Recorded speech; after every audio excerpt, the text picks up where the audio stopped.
Okay, good morning, everybody. I'm Hillary Strong. I'm one of the business analysts at the Small Business Development Center based here out of Yavapai College. Marie and Karen are also here. So we have a 6-member team here in Arizona in Yavapai County, and the SBDC offices are all over Arizona and the United States. And today we are having a presentation by Dave Schneider, some tax credits, and I don't want to get into all that. I'm gonna let him do that. So do you want to go to the next slide, Marie? There we go. So we are part of the America's SBDC network. So again, we have 10 centers across Arizona and then across the United States as well. We do free, no fee business counseling services, training, and we hook our clients up with resources. So that's what we're all about.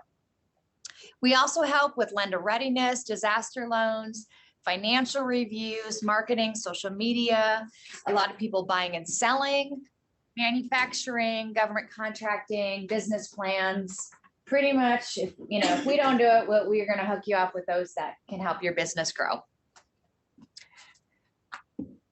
Okay, so we have lots of different resources. One of the most popular that we use is called Live Plan. It's an online business planning tool where you can work with us and we can help and make comments and suggestions. And so that's one of our most popular, but we use all these other tools as well. Okay, so take it away, Dave. Welcome. Hello. Thank you, Hillary. My name is Dave Snyder. I'm a CPA, MBA, EA in Arizona, as well as the EA is an enrolled agent. And that's like a CPA just for taxes. Hillary? Yeah. Across the country. We can't see your PowerPoint. There's nothing up. There's nothing up yet. There's nothing up yet. Okay. It's coming. Okay, great. I'm at 325 South Montezuma Street in Prescott. Just down the street from Bill's Grill, if anybody's interested in that. Nice little hamburger meal, if you want that. I do everything from taxes, all kinds of different taxes, business taxes, trust, estate, as well as individual taxes. I do business valuations. I fight the IRS because it's a terrible organization, and I do audits, reviews, and compilations related to my clients. So what I'm going to talk to you today about is business valuations. I'm going to talk about tax credits and some other areas. So business valuations, you can bring up YC example, please. YC example, got it. Okay, anyway, so business valuations, you can do a business valuation is to determine the valuation of a business related to, there's 4 reasons people do business valuations in this area, okay? Basically 2 bad ones and 2 good ones. Death and divorce are bad ones. Because in a divorce, you have to separate the assets. If one person has a business, one of the spouses has a business, you got to determine the value of that business so that it can be equally divided, because we are a community property state. Was it called YC example?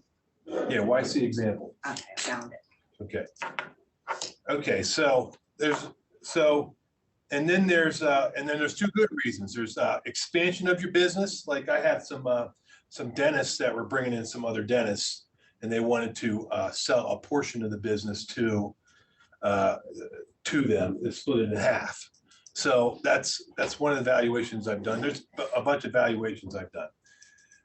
And then there's retirement, which is another good reason. People retire, they decide that they want to, they need to sell their business in that respect, and they want to get top dollar for that business.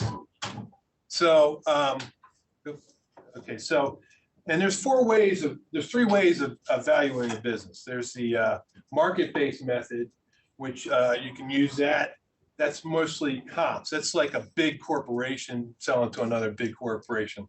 Let's say Hughes wanted to sell their engine, their airplane engine, part of their company to GE engine.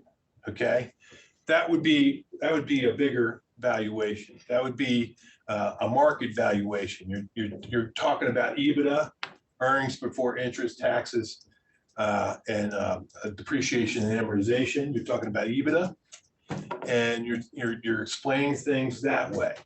Then there is the asset-based method. That's for businesses that tend to not make any revenue. I had a company that the revenue was on the medical side, and they did some rehab for people, okay, where they had a weight room. They did the rehab in the weight room. They would work with, they were a chiropractor slash physical therapist business. And so the wife owned the physical therapist business, and the husband owned the gym essentially. And it didn't really coincide. It didn't really go well because the gym doesn't have any revenue. Okay, so that would be the asset-based method that you would use, and that's mostly for companies that are either going out of business or don't have any revenue at all. Okay, and then there's the income-based method of running that, and you can do many methods underneath that, and that's basically what I usually do in terms of doing my valuations. You're using their last 5 years of revenues, and then you're projecting forward to another 5 years of revenues and expenses, and you're estimating what those are going to be based on the market, based on the demographics of the area. There's a lot of variables that go into an income-based method determination of value. So up on the screen, you see an example of this, okay? So go to the beginning, please. Okay. Not the first page, the second page. So in the first page, there's a lot of beginning language, a lot of template type stuff. It talks about about methods a little bit, and then we get to the second page, and we're getting into demographics of the area, and based on the business itself. Okay, you got a lot of different location. You got location, you got supply, you got facilities, you got employees in the area. You got practice age. I mean, a lot of it's a 3 in this case, but there's also a couple 4s and a 5. Was an established practice. This valuation was established. This wasn't medical. It was something else. He has since passed away. This was about 2 years ago. He has since passed away. So it was a bad one. It was a death one. Okay. He knew he was tired of the business, but he was also tired. Okay.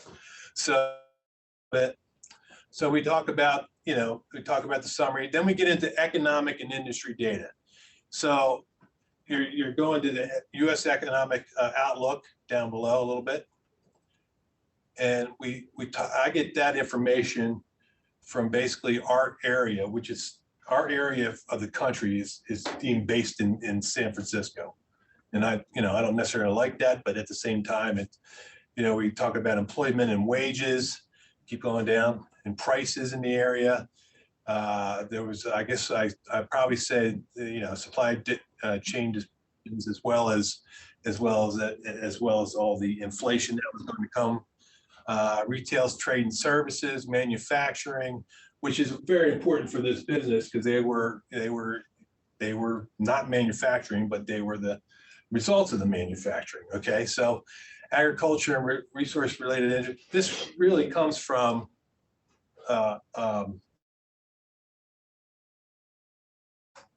okay, and at the time that quarter was relevant. So keep going down, and I reference that at the bottom of this.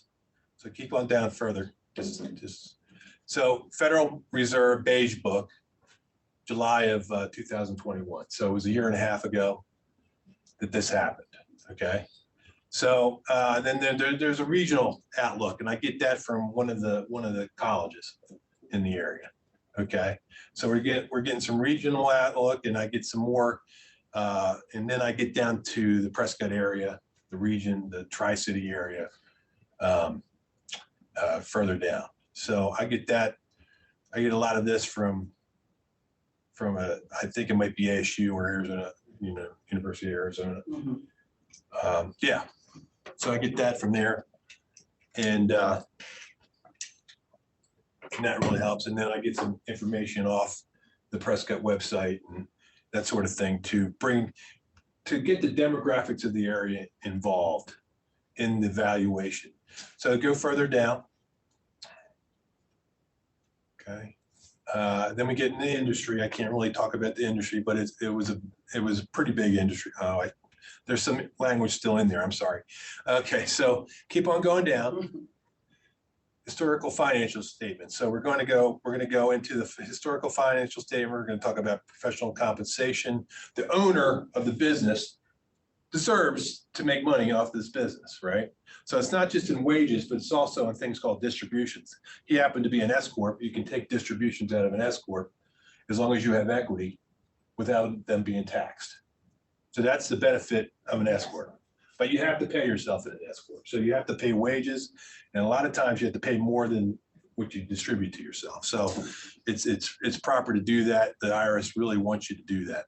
So those are historical income statements. Here's the historical balance sheet, and basically what I do is I put that and I project forward. And you'll probably see something related. And again, we're talking about the asset-based approach a little bit there. But it's not really a preferable basis because this business was a viable business going forward. Right. Whereas an asset-based method, again, is either you don't have any revenues or very few revenues, or you are just an asset-based, or you're going out of business. Okay. So you're just trying to sell assets, and that's not proper either, necessarily. If there's a way to make a revenue stream, you don't necessarily want to just do that. So I'm doing the income approach here, and that kind of explains it. And you have to get a discount rate. So you go online and other locations, and you find what calculates to be the discount rate for this business based on the demographics as well as a few other things. So keep going down. And that's how we come up with the discount rate, talk about capitalization rates. It didn't have a calculation. Maybe it's further down. So revenues, these are pretty strong revenues going forward. You saw the historical rates, and then you project out the cost of labor, all the other costs of goods sold, as well as regular salaries and wages. A lot of that's you see general administrative expenses, right? So general administrations are basically those, but the cost of goods sold is the materials. In this case, it's materials as well as the labor to work those materials. So you can see that there's going to be a proper EBITDA going forward. Here we are with the prime rate. Application of the prime rate. So we're going down this, and this is an example. Okay, here's your discount rate, 30%. Okay, 30.15%, and that comes from the risk-free rate, the market equity risk premium, the size premium, and since it's a small, relatively small company, 2 million, 3 million sales. It's a pretty high discount rate. So you have to discount, you use your discounted future earnings method, you use your discounted cash flows. Cash flows aren't necessarily great on a lot of these businesses. So here we go with using that. And this is based on the 30%. Okay. So you have to factor it out. And this is what I come up with, and the total entity value is 1.1 million, 1.5 million, 1.1.5. Okay. And then this one, what was that one? I didn't see which capitalization of earnings. That was 755,000. Then we go down to excess earnings method. That ends up being about 1,065,000. And then we reconcile those approaches. So I have between the income approach, it's 755 to 1.1 million. I put an emphasis, then I also kind of, what do you call that? I kind of made that into, it ended up being about 990,000, I think, it ended up the market approach. Then we talked about the market approach, and it's not viable for this situation. Because again, those are for big companies that have a lot of comparables and can say, hey, this engine company is worth the $5 billion or whatever. It's probably more like 50 billion. But so I had 990,000 as the conclusion of the value because I put an emphasis on the first two methods more than I did in the middle method, I guess. It's a capitalization of earnings method. So I used several methods to come up with the approach with the market value of this company. Question, how much did he sell it for? He sold it for about $1 million. No, it was a good Yeah. calculation. Yeah, because I knew the people that were buying it, and I knew the person that was selling it. So it was kind of, they were going to take the valuation as long as it wasn't $1.5 million. You know, Right. they were gonna be reasonable about it. Where do you want me to go now? Okay, so that's business valuations. Does anybody else have any more questions? I think one thing, just a comment, you know, the SBDC, we are seeing a lot more people either selling their businesses or wanting to buy existing businesses or businesses that are for sale.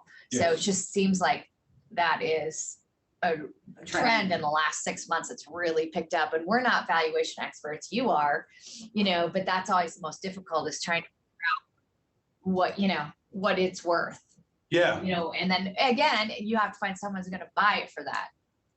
yeah. You know, I mean, it's, you know, you can ask whatever you want, doesn't mean you're gonna get that. I mean, that's kind of the reality, but So, you know, I've gone into the realm of trying to actually sell these businesses based on the valuation I did. And it doesn't, I'm not really good at it because it didn't work. So the valuation is good, and the numbers are good, but you know, again, you have to get the person to buy it for that, right? Yeah. So there's one that was a medical, they did non-medical help. Okay, so they go in the house and help the senior probably, and or the handicapped person, and they go in there and they help them and do whatever they need to do, right? Pretty much whatever they need to do. That's not medical related, and that took a long time to sell, and I didn't even sell it. So it's just one of those things. Again, you have to get the people to buy it. when I, you know, people have, you know, it's a business that they've blood, sweat and tears, you know, very emotionally invested. And so it's just, you know, and you're trying to help them kind of be realistic about, you know, you know, these are, Well, in that case, it was so there was a 60% owner and a 40% owner. And the 40% owner, the 60% owner died and left it to his sons. The sons didn't want to have anything to do with it. And so, you know, the 40% owner was trying to sell it, and he was in some other state. So it was kind of difficult to sell that way because of location. can I ask Dave, like ballpark, like what are the fees for a business valuation? Because that's not something we do. Obviously, it's something you do and other CPAs do Well, or banks do. Yes. Just ballpark, you know, like. Generally, I charge about $7,000 for a full valuation. Now, Okay. I do limited valuations for less than that, Okay. but they are focused and it takes about 25, 30 hours, you know, Yeah. so it's really, Well, and it backs up what you're gonna try to sell it for. You know, you have this data, yeah. all this put together. Yes? I put my business on Biz Buy Sell a couple months ago, and I'm wondering, I've had a couple inquiries. Some I thought were not good inquiries, and the other two they're still out there. But through the college or through the organization, do you bring buyers and sellers together at all? Like you said, you know people that are looking for a business. No, you don't do that.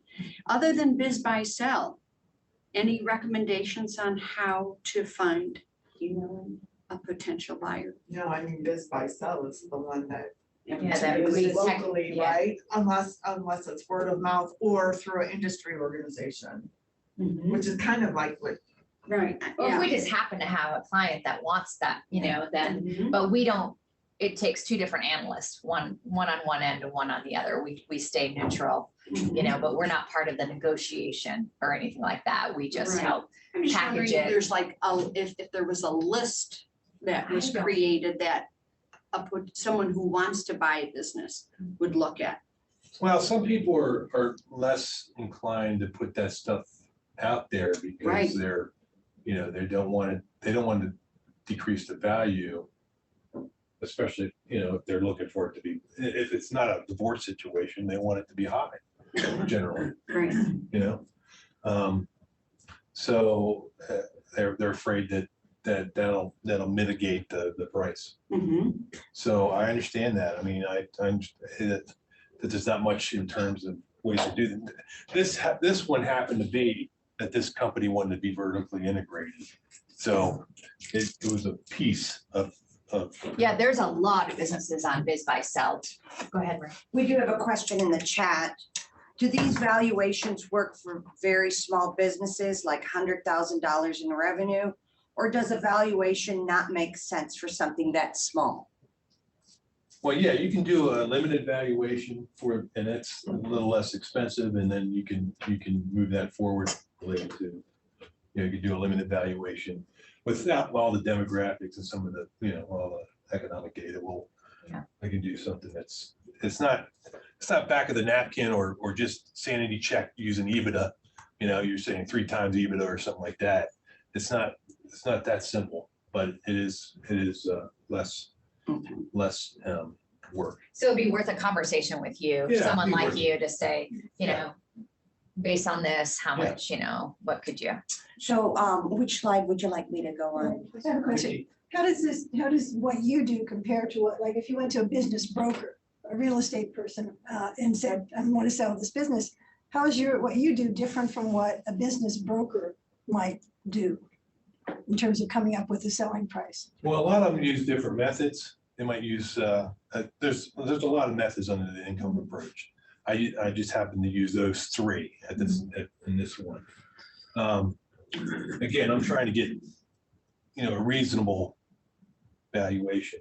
A lot of the business brokers, like I said, use the sanity check, which I do too, but I don't need that. I don't put it on the report.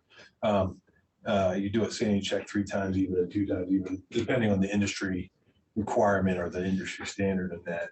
And they might use one method. I've seen somebody's, that's a business broker that does that, so, and they do, that might work for them. That might work for the client and themselves.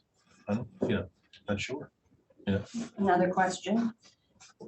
David, I've heard the term blue sky added in when calculating value for a company. Do you Yeah. consider blue sky in these valuations? Well, sometimes there is goodwill. So blue sky tends to be what you call goodwill. Okay, and basically, that's how you have to allocate your assets. So you have these assets on the financial statements, and you, of course, you'd make cash, but like the fixed assets, like your equipment or whatever, your trucks, your vehicles. In this case, it has some trucks and lots of extensive equipment. So you have to take that and you have to allocate that based on related percentages. But some of that stuff is depreciated, so you have to make a careful calculation of what to use, and then the rest tends to go to goodwill. So whatever the assets are, if you go back to the balance sheet and you look at the assets less the liabilities, and what's left, that's determined to be equity, and then the price. If the price is higher than the equity or what it's allocable, then you have to turn it into something. And I think that's the hardest piece is that, the social media, the brand, the reputation, all that is kind of in that goodwill, right? Yes. That's kind of that murky, they want $100,000, just, Medical records, for yes, example. if you're client buying a lists, medical- you know, Client list. all those kinds of things are kind of hard to. Well, those can be valued, right? The cost of acquisition, customers. can be Yeah, valued. So yeah, clients there's some of that, can be yeah. valued. Sometimes that's all you're doing. You're acquiring the customers. Yeah, And Yeah. that's in why, which they're- case there wouldn't necessarily be a blue sky value. well, a There lot might- of times there is, there might because be. whatever you determine, whatever you allocate to customers or client list, then the rest of it's gonna be something else. If the price is higher than what Okay. the cost is for that. Okay, which slide would you like me to go to next? Okay, so we're gonna talk about, I guess we're gonna talk about tax credits next, right? Okay, sure. So these are your choices. Yeah, This one? No? well, there's let's see, where we at? Okay, so I wanna stand up, because I need to stand up. Okay, do you want me to go to tax planning or which one of those? Go to Prescott Sun. Okay. Okay, so there's five tax credits you can use, okay? One of them is the Arizona Military Family Relief Fund, okay? And that is a $400 credit for married filing jointly and $200 for other statuses. Now, you can't really use that right now because that has to be done by 12/31. And actually, in actuality, you have to do that by August because there's $1 million cap on that. Now, tax credits are, for Arizona, are dollar for dollar credits against what you owe in taxes. So let's say you owe $2,000 on your Arizona tax return, and you paid in $2,000 or $4,000 in tax credits. Then you won't owe anything. It'll take the $2,000 off. You won't owe anything. You'll get your withholdings back, and you'll carry the extra $2,000 up to 5 years in the future. Okay. So this is a very powerful tool in terms of paying your Arizona taxes. You don't necessarily have to pay Arizona taxes if your debt is less than $4,800. Okay, because you can do these married filing jointly. Because you can do these tax credits up to about $4,800 and zero out what your tax due, and then again get your withholdings back. Okay, so there's 5 Arizona tax credits. There's that Arizona Military Family Relief Fund that you can't use anymore for 2022. You can use it for 2023. In fact, I encourage you to use it for 2023. And what that is, people that are, soldiers and Marines and sailors that are deployed, it helps their families. That's what the Arizona Military Family Relief Fund does. It doesn't work for retired or disabled. No, it doesn't. They have to. They tend to be deployed. They're deployed, Oh, okay. or they're out of they're away from the family. Right. Okay. In training or something like that. So that helps those people. Okay. Now there's 4 others that you can do through April 15th of 2023 for 2022. And one of them is charitable organization tax credit. Used to be called the working poor tax credit. I emphasize my Lions Club because I am a Lion. In fact, I had my meeting this morning at 7 a.m.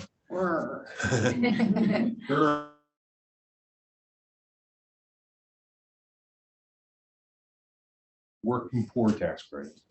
Okay. And that is $800 married filing jointly and $400 all other statuses. Okay, so you can give $800 to the My Lions Club or one of the 20 pages single spaced of other charitable organizations that are out there on the list that there is. Okay. Is it for Arizona or is it It's nationwide? all Arizona. All It's Arizona. only Arizona. So you can't even use a main location. It has to be in Arizona. Has to be in Arizona. That's for the next 3 too. Okay, so Big Brothers Big Sisters, Boys and Girls Clubs, there are other organizations under the charitable organization tax credit. Okay, now there's an explanation on the second page. Go down to the second page, please, of the tax credit. You know, and we have the Lions emblem, of course, and $800 for married couples and $400 for other statuses. And this is the explanation, you know? And then me being the treasurer of the Lions Club, go back up to the first page, please. We allocated whatever they contribute to and how much they contribute gets allocated to these, you know, 20 or so other organizations that we spend for. Okay, we also do things for the greatest need. A couple years ago, we got scanners for the Yavapai school nurses that go around Yavapai schools, first, second grade. They can scan the kids' eyes so they can't look at the board properly. You know, so that now they can, right? They scan the kids' eyes. They go to one of our doctors, one of the many eye doctors in the area, and they get glasses. All right. So that works out real well because the Lions Club happened to be sight and hearing first because Helen Keller asked us in the 20s to be Knights of the Blind. Okay. So that's what we did. We went from a service club. We went to a service club from a business club. But all these organizations, you can see Agape House, your Boys to Men, Launchpad, Hungry Kids Project. You know, all these organizations, we send these monies to twice a year. I send them in early January and also in May after we reconcile for April, because again, it ends in April. So we reconcile April. And then we send them to these, I sent out 25 checks earlier this month. So that's what we do at the Prescott Sunrise Alliance. There's also 3 other organizations that you can utilize for the tax credit program to avoid wasting money at the state level. So you can do foster care. I emphasize Casa for Kids Foundation for that. Jointly, and $500 other statuses. Okay, so again, that helps for example, Casa for Kids, and there's other organizations out there that are foster care related. Then there's also the public schools. Okay, PUSD is also PUSD. Okay, so public schools, you can get $400 married, filing jointly, and 200 other statuses. I emphasize Tri-City as well as Prescott High, because my daughter went to Prescott High and my son went to Tri-City. He graduated recently. He's at ASU now. And so there's also under Prescott High, there's a bunch of categories that you can choose to be related to. I mean, JRRTC is one. I don't know why they still have Leo Club on there. I don't know if they even have a Leo Club because the Leos are on the Lions. It's the high school version of a Lion. Key Club is for I forget I'm So drawing you a can blank. say exactly where you want it to go Yeah. at the high school. At the high school level. Okay. And there's other ones for the junior high, middle school, as well as I'm 52, so I was in junior high. And then there's at the elementary level. So there's other categories, and also the charter schools are under the public school. Okay, so charter schools get $400 too. Tri-City got $400 from me, and then $200 other statuses. So then there's the other. Then the last one is the school tuition program. Okay, so that's for private schools. Okay, and now this might sound bad, but it's $2,553 for married filing jointly, and half of that, I guess that's $1,277 for other statuses. Now it might sound bad that it's higher, but again, the public schools get support from the state, whereas the private schools do not. So that's kind of the reasoning behind it from what I understand. So 2553, and I emphasize Primavera, Sacred Heart, Trinity. Those schools are very involved in this, but it's any private school in Arizona. just as well as it's any public school in Arizona. If you wanted to go to down to Phoenix and do something there, you can do that. Okay. So, but it has to be in Arizona.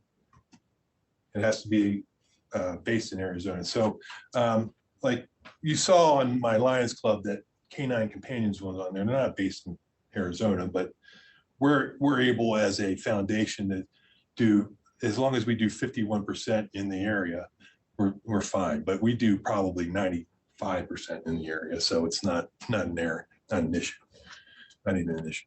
So that's all about tax credits. Is there any questions about that? I want to make sure I understand. So if whatever amount that you can contribute offsets the amount that you owe the state of Arizona. Yes. Okay. Dollar for dollar. Dollar for dollar. Dollar for dollar. So let's go to YCAZ, okay? And go down to the second page, please. And it's important. This happens to be a doctor friend of mine. Okay, so he owed, you can see he owed about 11,000 bucks. He did tax credits right here, 4265. Comes right off the amount due. Okay. So he ends up balance of tax of 7,000 bucks. He had withheld money, so he got a refund. Okay. So it goes right there, and there's other forms behind this that kind of calculate this and what gets carried forward and what gets used. Okay.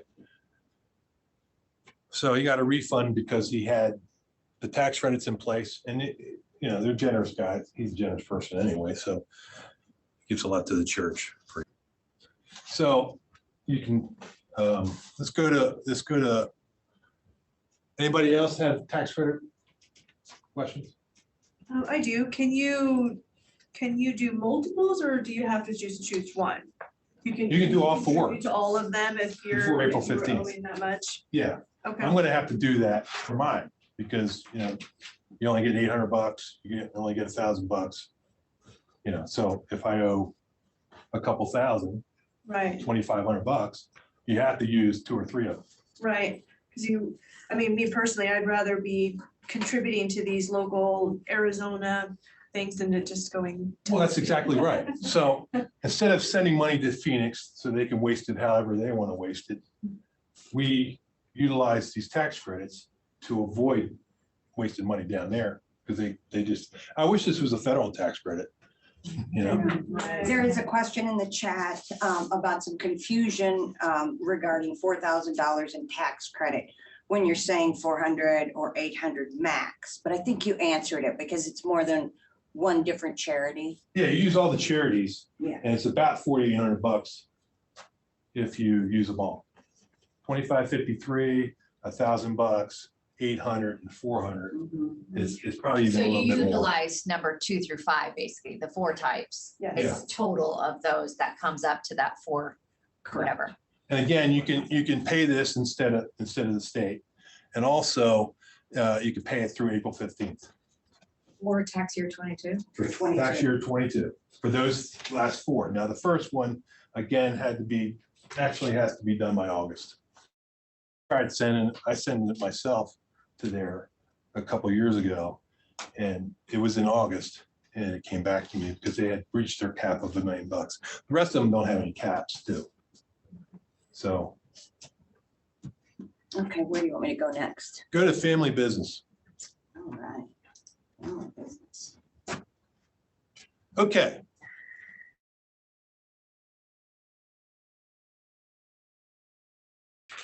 You help people do 3 things. You're reducing your taxes, you're creating a estate plan, and you're protecting your assets. Okay. You have an operating business that's number C. Okay, you see C over here, taxed as an LLC. Now, LLCs can be taxed 4 ways.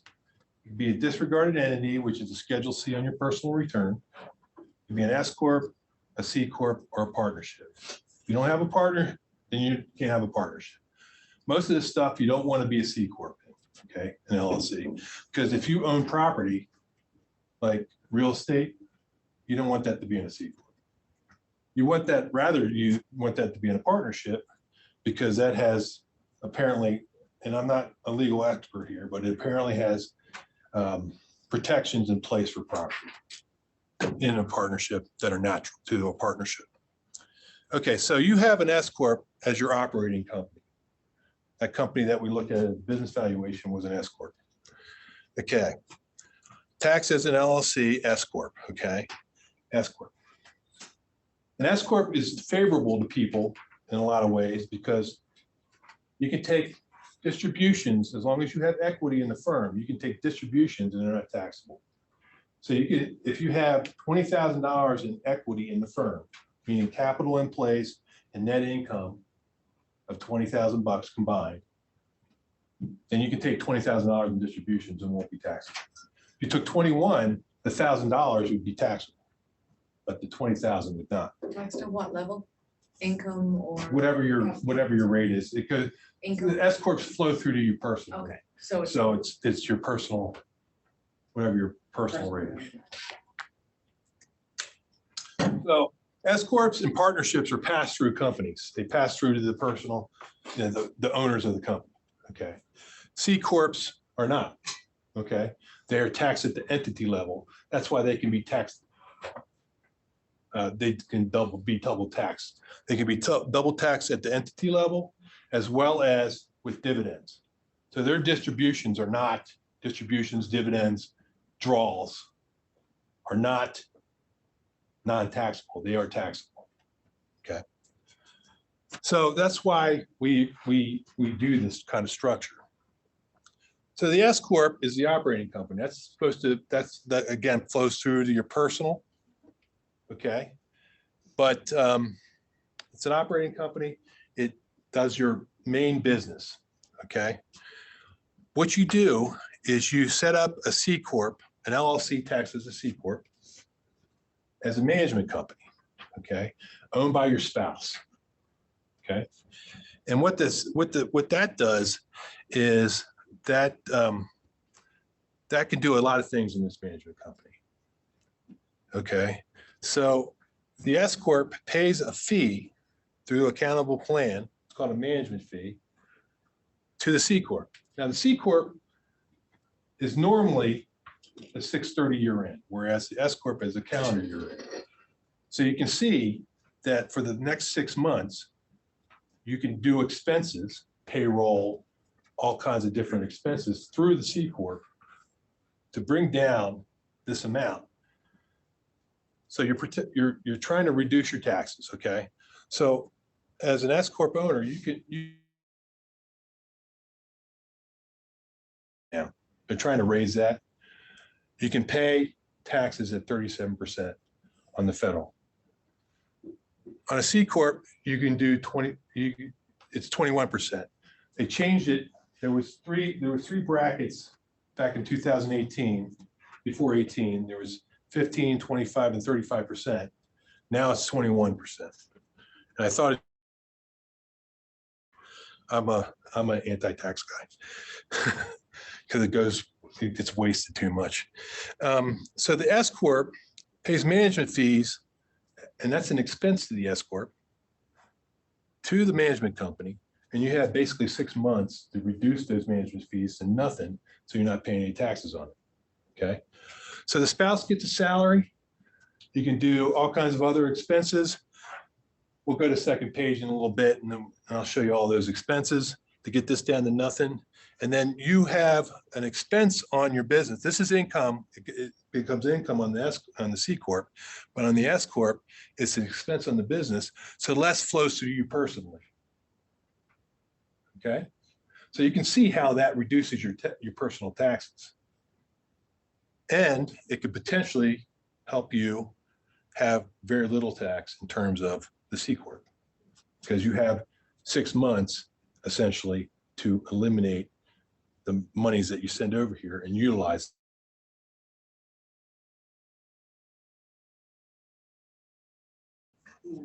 And here's where, okay, so this is a management company. Management company, let's say you own property. And like I said earlier, you like property, real estate property, to be in a partnership, which is a family limited partnership, okay? Now, owns rental.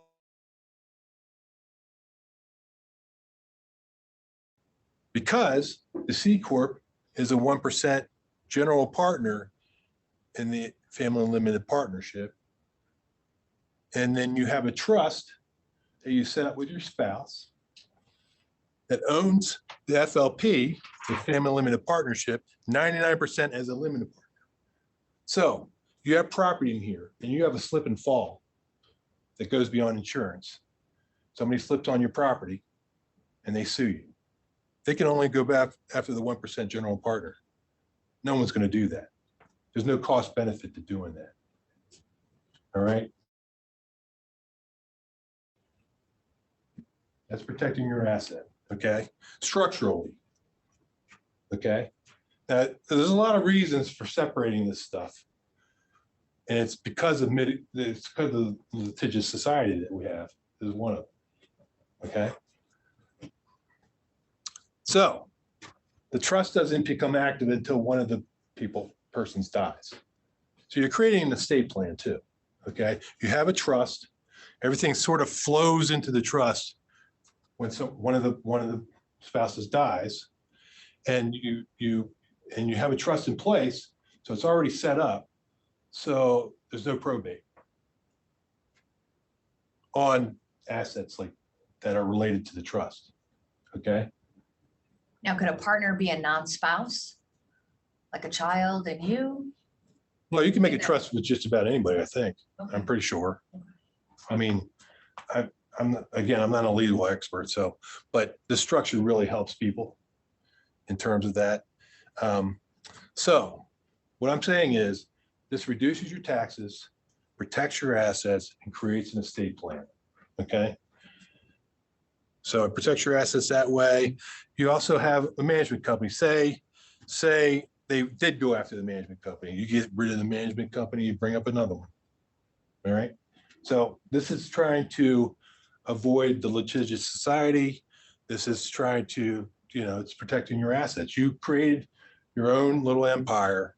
You want to keep it and benefit from it. And then you want to sell it whenever you want to sell it, not when it's forced, if it's forced upon you, right? So, do the owners of each of these entities have to be different people?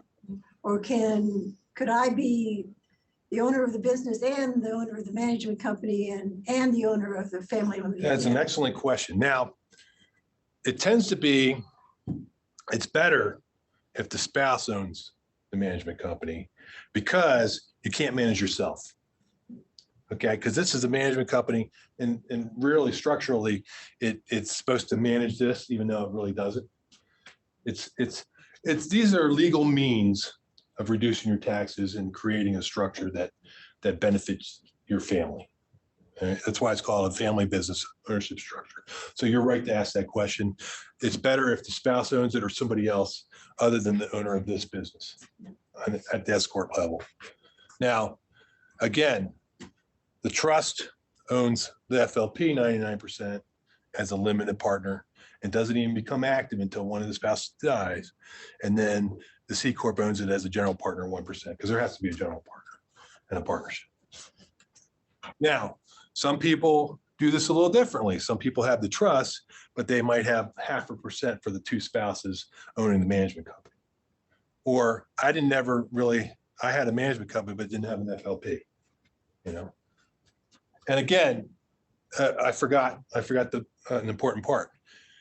All personal assets are here. So your individual home is in the trust. Your individual home, maybe you have some high-end jewelry, maybe you have some stocks or something that should be in the trust. All personal assets are there. These are for rental and investment properties. Okay, so you get a duplex or something, you put that in an FLP. Does it make some sense? Okay, Just one comment. So each of these entities needs its own EIN number. Correct? yeah, they need, you don't get one for the trust. Right. You don't get one for the trust until it becomes active. If you wanted to do something like this, who would you go to, a lawyer? Who would you go to set it up? Well, again, in our office, we have a lawyer that sets these up. Okay. So I emphasize that more for the benefits to the potential clients, for the clients. I don't want, it's not about that. It's more about protecting you guys. And we don't really even charge that much. The lawyer will charge you $3,000 and not do an operating agreement, which is a very important part of setting up an entity, So So that's a service your office. my office does. I do not. I do the setup of these organizations, but I don't participate in, because that's a legal thing. We have a paralegal and a couple lawyers. And it's business lawyers. It's not anything else. They don't do litigation or anything. Any other questions based on this? Yeah, are these federal laws ever gonna change for this? Any laws ever gonna change for this? You know? I got an update right here from yesterday. Mhm. They change all the time. Right, So, but right now, the structure is good in place. I'm more concerned about the tax credits going away because we have a kind of a blue state now. so how long has this been in place? The tax credits, my line thought, I Not the came, tax credits, we can do this with this. We've Has been this able to do been this for forever. right? Decades. Forever. Uh-huh. As far as I know, they set this up a little while ago before I got here. I came to Arizona. Okay, go to the second page. So here, and again, I'm really substance over form. It's not a beautiful form, but it's substance, right? So here's what you do from your personal. You do your home mortgage, your home utilities, all your personal food and entertainment, all your real estate taxes on home charitable contributions, okay? Even if you do it through the S Corp, it flows through you personally anyway. It's not an expense on your S Corp. It goes through the K1 process. K1 flows to your personal. Then the S Corp, all these expenses here. Now the C Corp, another reason why you have a C Corp is because you can take medical expenses. On your personal return, 7.5% of AGI. So if you make $100,000, the first $7,500 of medical expenses are not deductible. Right. But in a C Corp, you can take all the medical expenses. From the back of your page. So it is? Yes. So phenomenal. Yeah, flip over your page, you'll see those expenses. And just a reminder, we will post all these with the recording. That's okay, Dave? Yeah. Okay, great. Thank you. So, medical expenses, you get to travel. I went to Disney World one year and had a management meeting. Meals, your C Corp employees. So the spouse, a W-2. I was kidding about that Disney World thing. I was kidding. Right. I'm just saying that happens.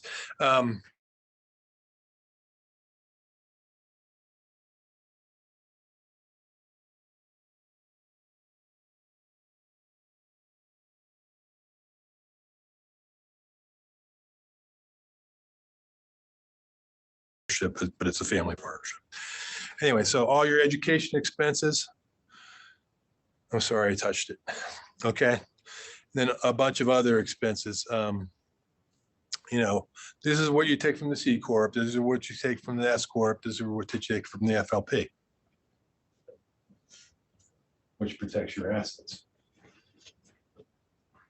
A lot of people might want to set up a couple. If you have 20 rentals, you might want to set up a couple FLPs or a couple, even if you do it in an S Corp, you can do not as good as a FLP or a partnership, but it's way better than a C Corp or keeping it personal. If you keep it personally, on a personal level, if you had a slip and fall, they can go after personal assets.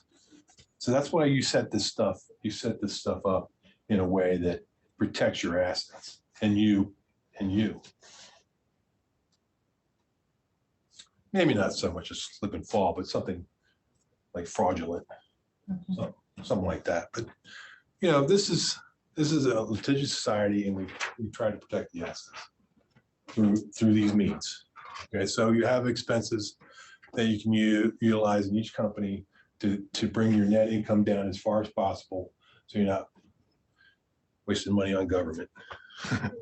So Well, and keeping what you earned. yeah, keeping what what you you earn and earned. yet charitable here too. Yeah, I give Win-win in that, yeah. exactly. I'm doing the tax credits. It's charitable. We do have a question in the chat. So the S Corp tax gets passed through to personal. You do a Schedule C on personal taxes, but the C Corp, you would have to do taxes separately? Question mark. Okay, so just go back down, please, or up, I mean. Okay, so on an S Corp, so there's this K1. It shows all your net income, your charitable contributions, and a bunch of other little things that flow through to your personal taxes. It flows through you personally. So through the K1, okay? So it just flows through your taxes. So your net income goes on your personal taxes in the Schedule E, as well as, on the Schedule E, and it flows through to, if all the net incomes from the Schedule E flows to the main page. Okay. Now on a C Corp is taxed at entity level. So if you have net income of $10,000, then you pay out of the C Corp, you pay $2,100 because that's 1%. 21%, right? Mhm. So you'll pay 21% to the Fed, or you'll pay the 21% to the Fed, and then you'll pay whatever to the state. So whatever the state has. So the C Corp is a taxable entity at the entity level. It does not flow through to you personally. It's taxed at the entity level, and it's double taxed with dividends. So you can't we try not to take dividends out of the C Corp because otherwise you're taxed.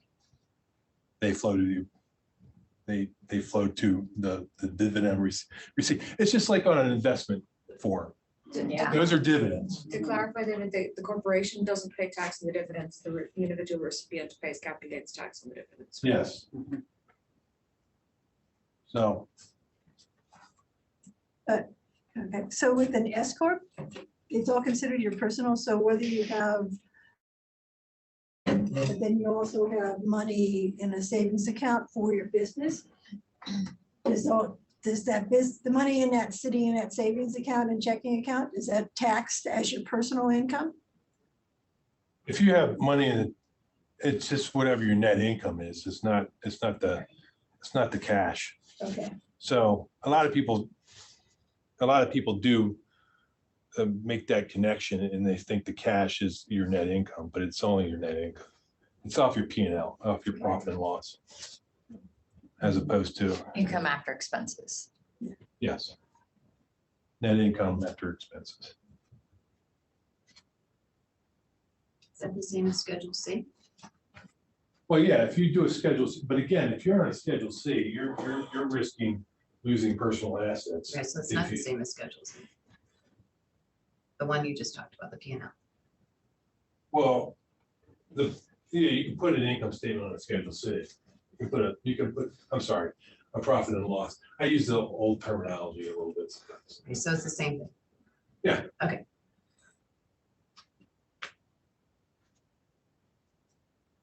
Any other questions?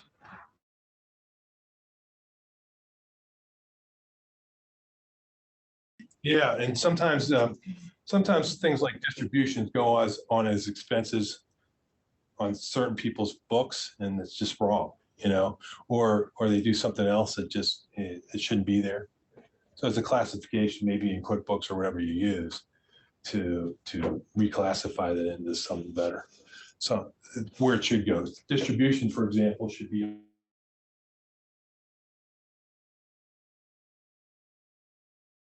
That's where, even though it's a negative to what the balance sheet says, so. Okay. Anything else, Dave, or? Well, I think I'm pretty good. Oh, that's a lot of information. I So know. we will be, this is being recorded currently, and it will be posted on our yc.edu/SBDC webpage. Just give us a couple days and it'll be under webinars. And we also have a lot of additional webinars already recorded. I want to thank Dave for being our guest today. Thanks. Thank you. Clear as mud. No, I'm kidding. That helped a lot. So look, just a little bit about us. We are the SBDC. We provide no cost business counseling services. You can sign up for us. We're currently in a Shark Tank competition coming up next week here in the Quad Cities. It's $35 to join. If you have a business idea, you have a current business that you want to expand or grow, this is a great opportunity. We have cash prizes. There'll be 3 winners, and we'll basically be going over business planning, lots of free training, and then there will be a competition on February 20th. It's very supportive. And we have one of our former winners here. She actually, Elaine, won the state competition. So we have a local and then there's a state competition, and she won $10,000 last year at the state competition. Join us on Facebook. We do a lot of coffee chats, have a lot of trainings. We're on Facebook, Instagram, YouTube, LinkedIn. We're everywhere, guys. So please get in touch with us. Our services are at no cost, and we'd love to work with you. Thank you so much for joining us today. Thank you. Thank you. Okay. All right. You guys want some pens and pencils?